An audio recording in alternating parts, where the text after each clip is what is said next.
towers is from the city, showing what Rigonana Park looked like 75 years ago.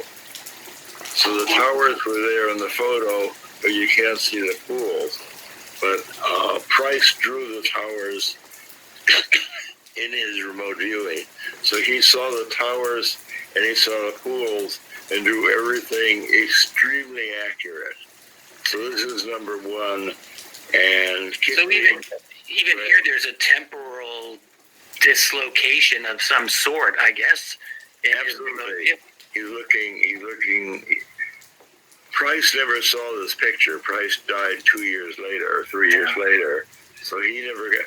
Price said that's an important question you're having. Price never got feedback for the towers. Mm-hmm. So we know that feedback, in many of the experiments I'm going to describe, it's unclear whether the viewer is looking at the place they're really hiding or is looking at their feedback. This is a case where Price was absolutely not looking at the feedback because we didn't know about the tower, nor did we have the picture at the time he was describing the tower. So this is a case... Quite remarkable.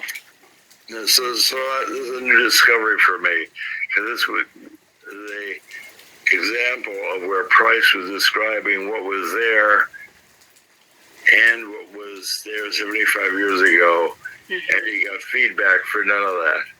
He got feedback for the 2 swimming pools, but not for the towers. Not because those did not exist any longer.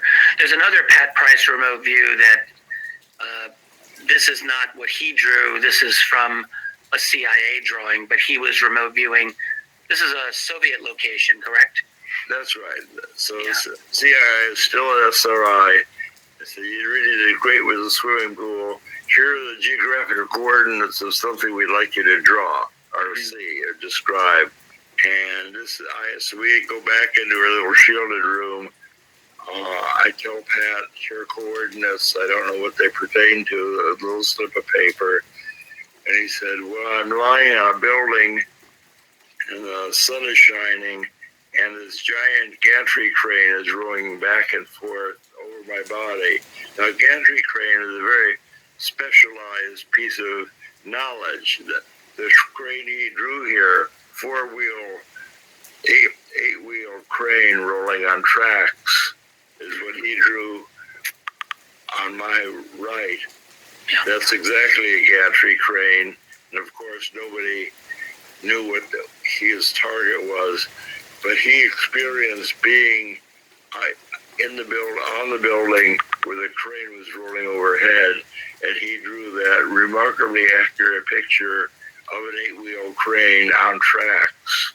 And he said there are 4 wheels on either side of the tracks. Yeah.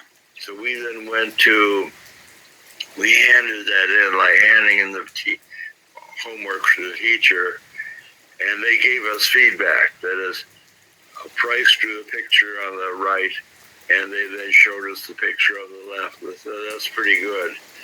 Yeah, not too shabby. Yeah. Right. What are they doing in that building? So we went back the next day. In this here? No, that's the overall picture of the building. The one I have just before that, the crane there. Yeah, sorry. Anyway, go ahead. You showed a picture of a sphere inside. What they're doing is they're building this sphere. Price said, I can see they're welding together a 60-foot sphere. They're having trouble welding it because the metal is very thick. And let me draw the gores that they're building. Now, gore is, again, a special word. Women know about gores from a 4-gore skirt.